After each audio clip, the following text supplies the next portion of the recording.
আসসালামু আলাইকুম বন্ধুরা, তোমরা কেমন আছো? আজকে একটি নতুন রেসিপি নিয়ে হাজির হলাম। রেসিপিটি হলো সাবুদানার রসমালাই। এখন সাবুদানার রসমালাই তৈরি করতে হলে 1 লিটার দুধের মধ্যে আমি 2টা এলাচ, একটু সামান্য লবণ দিয়ে জাল দিব। লাগবে সাবুদানা, চিনি, কর্নফ্লাওয়ার, সামান্য একটু লবণ। এখন সাবুদানাটি পরিষ্কার করে নিতে হবে, কারণ বাহিরের কিনা সাবুদানার মধ্যে অনেক ময়লা থাকে।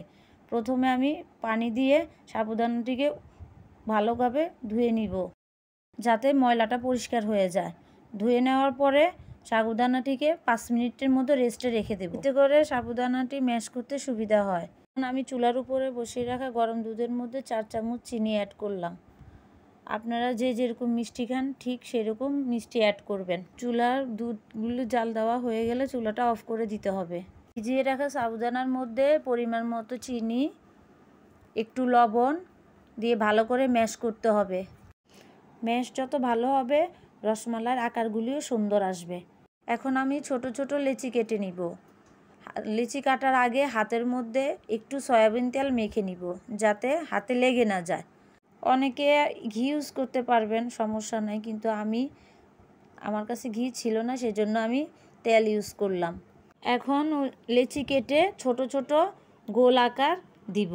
দেওয়ার সময় খেয়াল রাখতে হবে যাতে সবগুলি লেচির আকার যেন সমান এবং সুন্দর হয়, একই সাইজের হয়, তাহলে দেখতেও সুন্দর লাগবে, খেতেও মজা লাগবে। দেখো আমার সবগুলি লেচির সাইজ এক রকমই হয়েছে, কোনোটা ছোটও না কোনোটা বড়ও না, সবগুলি এক সাইজের।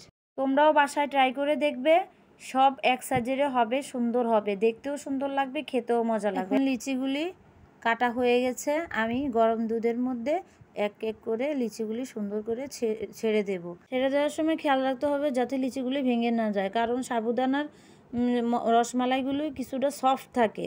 দেওয়ার সময় একটু সাবধানে দিয়ে হালকা হালকা করে নাড়তে হবে অনবরত, না হলে নিচে লেগে যাওয়ার সম্ভাবনা থাকে।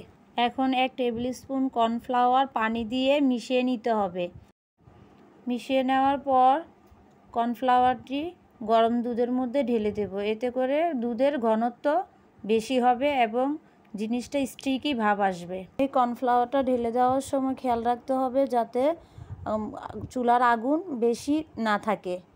লো হিটে ঢালতে হবে এবং অনবরত নাড়তে হবে যাতে লেগে না যায় আর ভেঙে না যায়।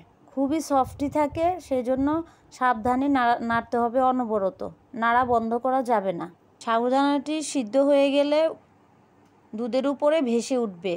এখন চেক করার জন্য একটি চামচ দিয়ে রসমালাই 1 পিস নিয়ে আমি দেখব এটা হয়েছে কিনা। এখন আমি আঙ্গুল দিয়ে চেপে দেখব।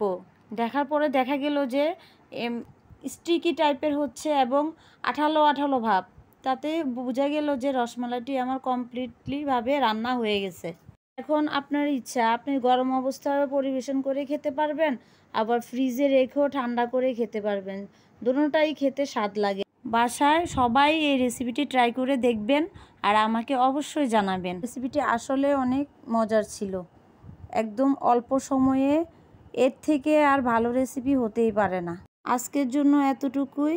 সবাই লাইক, শেয়ার এবং সাবস্ক্রাইব করে আমার সাথে থাকবেন, আমাকে সাপোর্ট করবেন। আশা করি আমার ভিডিওটি আপনাদের সবার ভালো লেগেছে। আল্লাহ হাফেজ।